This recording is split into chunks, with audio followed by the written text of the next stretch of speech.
The Collins two-story suburban house on Maple Ridge Lane, Salem, Oregon, had weekly filtered morning sunshine through its blinds. The air smelled of mild annoyance mixed with burnt toast. Like a ghost in her own existence, Hannah Collins went about the kitchen pouring milk, cutting fruit into neat stars, scrubbing the same countertop she had cleaned 20 minutes ago. 6-year son Ethan Jr. was complaining about his socks. 4-year Emma held a cereal bowl as her last point of reference from reality. From the next dining room, Carol, her mother-in-law, said with theatrical underplay, "Some of us never needed a fancy degree to get breakfast on the table before 7. Hannah held no flinch. She simply grinned that same blank smile and put the meals of the children into their glitteringly beautiful backpacks. Once hailed by professors, she held a master's degree in communications. She co-led creative campaigns for health projects and prepared presentations for municipal leaders. She now processed paperwork, reviewed claims, saw younger male colleagues being promoted after presenting her own ideas in meetings from a beige cubicle within a health insurance company.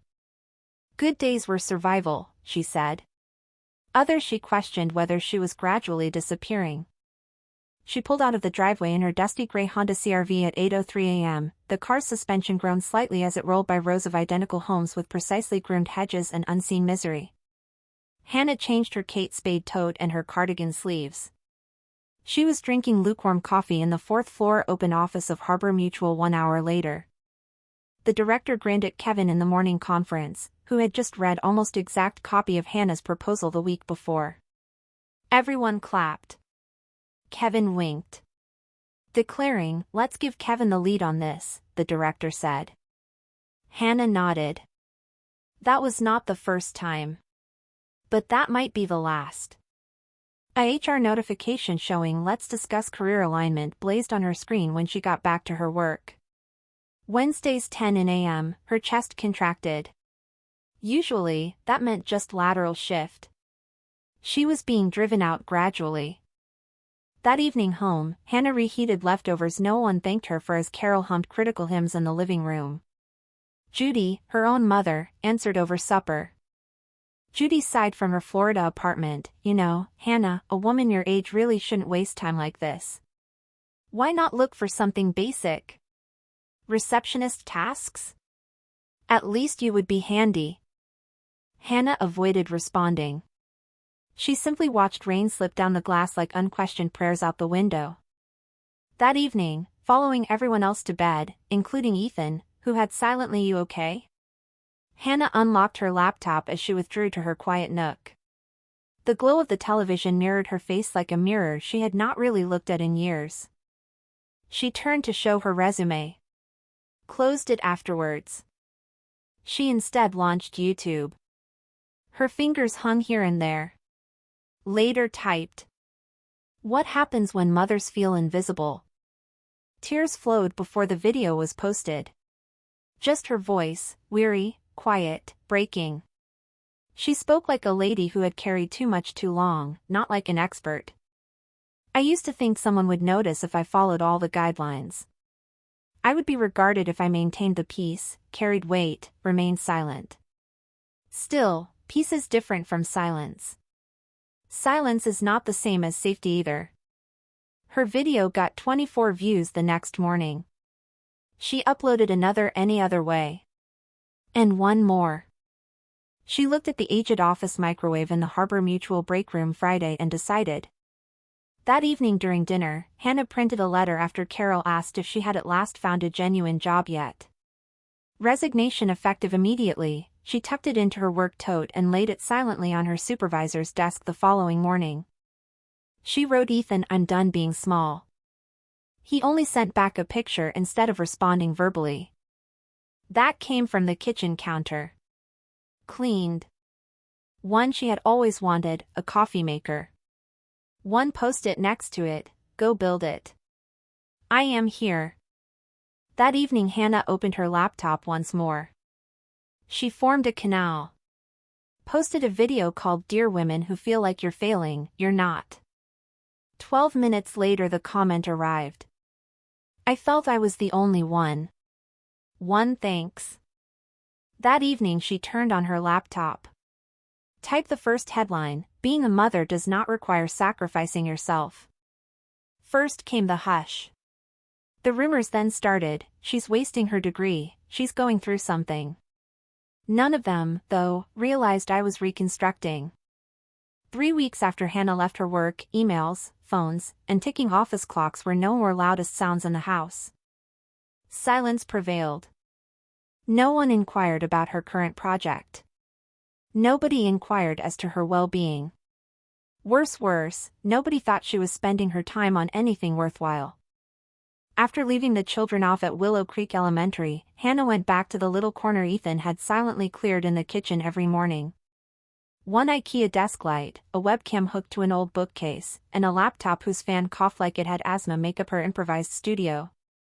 She wrote in a sweatshirt without makeup and with the dishwasher running behind her. Her subjects lacked revolution. They were unprocessed. Honest. Why should mothers feel guilty about their tiredness? What happens when your dreams are too calm for screaming? The first video seen 38 times. The second comes from 12. She launched her group chat with her mother and aunts one afternoon while microwaving old pizza. From her mother Judy, a fresh message flashed. Perhaps Hannah, it's time to start looking for something steady. Reception employment? At least it pay. Hannah never answered. Her mother-in-law Carol said nothing, but her looks shouted volumes. Every time Hannah passed with a ring light in one hand and a sippy cup in the other, that slow shake of the head. Ethan stopped wondering what she was shooting as well. He only became background support, he did not withdraw. Gently putting a granola snack next to her keyboard. Arming her mic, changing her editing program. Still, questions started to seep in. Perhaps her time was being wasted. She hovered over her YouTube channel, poised to delete everything, until one Thursday rain. Then it occurred. On her screen, a comment blinked. After 12 years of invisibility, I recently left my marriage. You helped me to cool off from craziness. Still thanks. Hannah halted. That was not a measuring tool. That was someone. One woman out there, breathing easier since Hannah dared to say. Hannah wrote her scripts more precisely the next day. She discovered thumbnails, captions, and how to create titles devoid of apologies for being. She discussed how often being a mother meant serving as the family's emotional waste disposal system. She sobbed once in mid-video and left it unedited.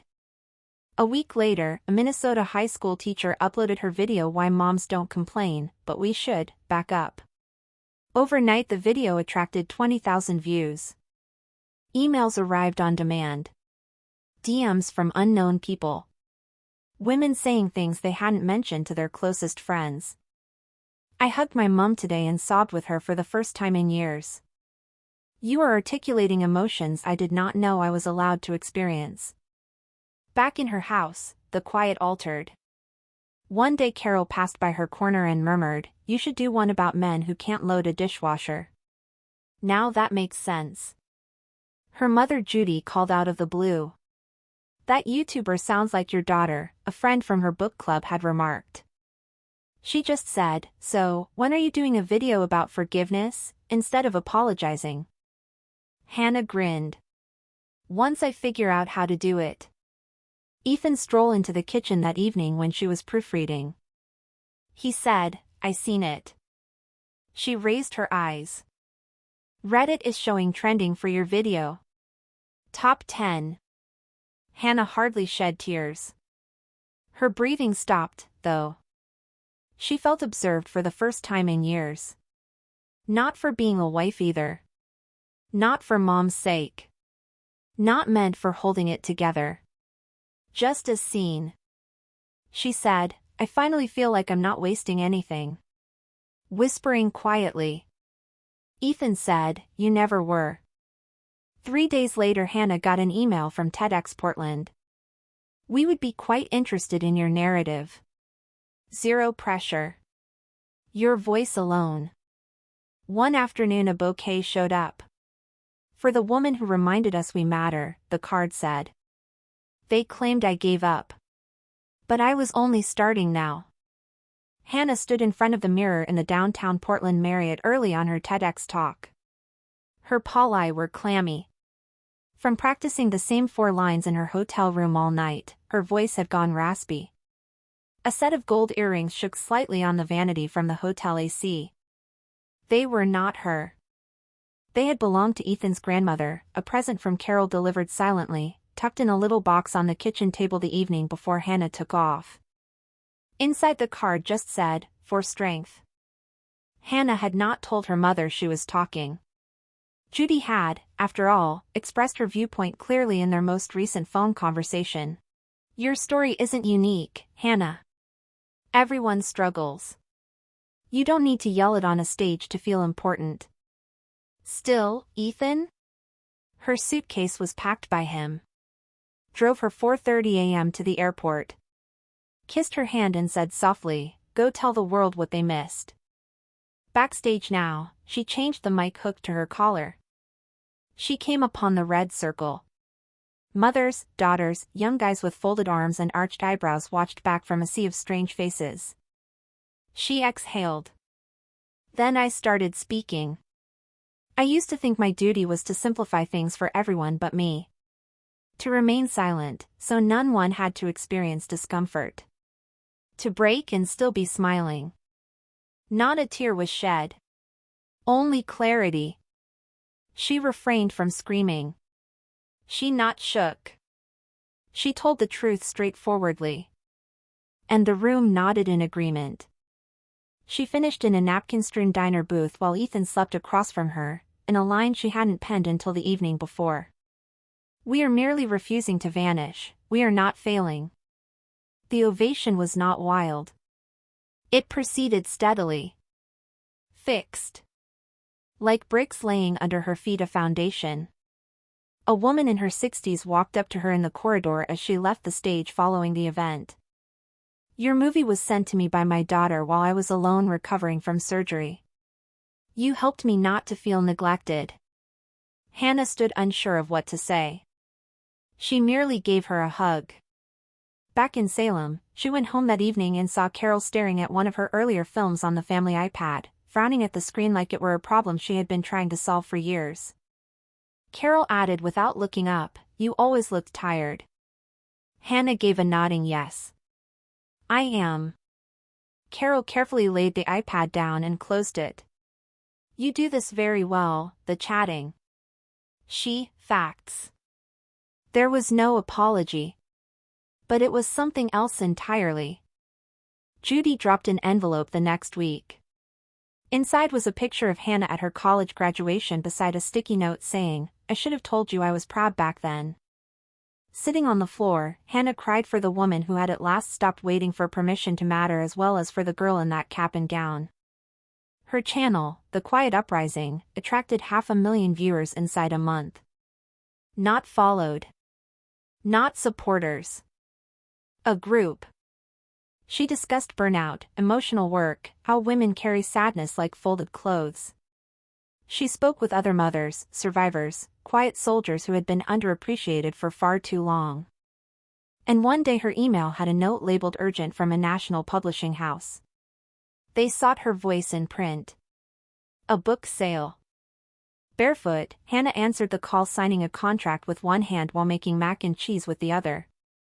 She said to the editor, "I thought I'd have to become someone else to make it." The woman gave a gentle chuckle. "Turns out you just had to get bigger."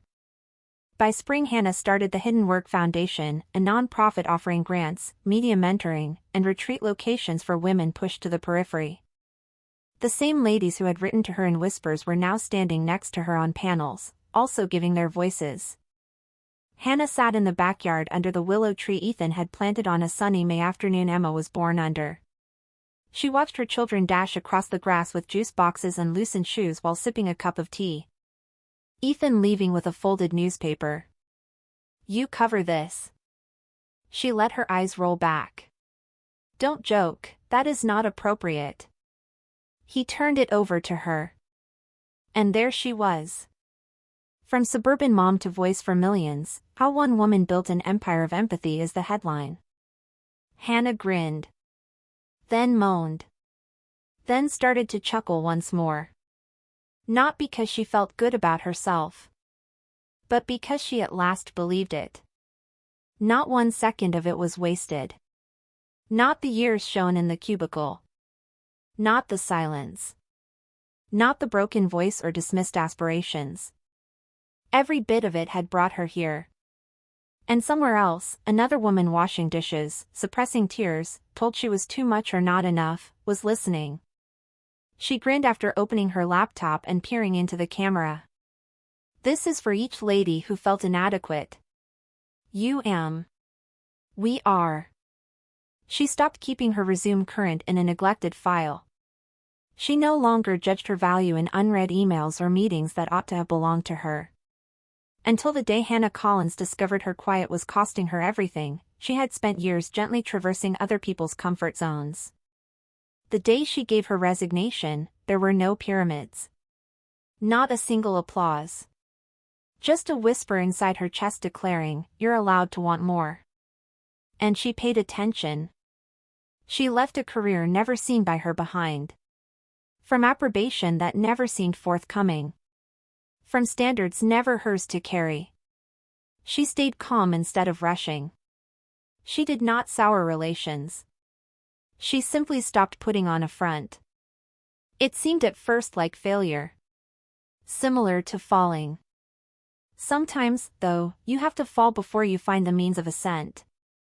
The world did not honor her right immediately. It hardly noticed at all, in fact. Those closest to her questioned her most of all. Her mother let out a sigh. Her in-laws looked at one other. Her own introspection also hesitated to see she could still be relevant. Still, something changed somewhere between the self-doubt and the late-night revisions. A visitor said, "You made me seen." Then once more. Then hundreds. She was creating a mirror, she was not developing a brand. One in which other women might at last perceive themselves as smart, alive, worthwhile, not as burdens. Once buried behind the demands of everyone else, her voice has turned become a lighthouse. She remained silent instead of screaming. She says. She related honest but unposted stories. Tales of weariness. About being the strong one. About asking for help and being advised to toughen up. About at last letting the tears fall without apologies for the mess. And in that unadulterated, unvarnished truth, people arrived running. Not because she guaranteed them responses, but rather because she presented something less common. Right. Permission to stop. To alter. To aspire to more. To cease playing for those who only clap when you're quiet. Hannah never considered herself to be fearless. She simply persisted on showing up. She would mistrust everything some days. She did, however, show up. Some days the comments pierced right through. She showed up still. She missed the consistent money some days and the illusion of stability. But right now her soul was steady. And that was far more important. Her husband never asked her to justify it. He simply stood next to her while the globe turned its head at last. She wasn't upset when it did either. She was on target. Ready to lead, to educate, to pass the mic to the next lady still murmuring in her closet, wondering whether anybody would pay attention. Hannah knew today. If you're carrying the weight of a world that constantly labeling you lazy, dramatic, or too much, it's not because you're bad. You're real, hence that is why. And the globe isn't built for actuality. Still, it's more needed than ever. She didn't require a kingdom. Another is retribution. Or appreciation. She simply needed one peaceful spot where her truth might reverberate. It echoes everywhere now. Since she made the bravery choice. Not the loud variety. The daily type. The sort that wakes up cleans sticky counters, kisses a child's forehead, and yet spends 10 minutes reminding another woman, "You are not invisible." She also grins softly and says, when people today wonder how she accomplished it. I gave up hoping someone would save me. I turned around and saved myself. Leave a 1 below if this narrative speaks to you. If not yet, press subscribe to Soultime Reddit, where justice, truth, and courage always find their way home. Thank you for being here. You have importance.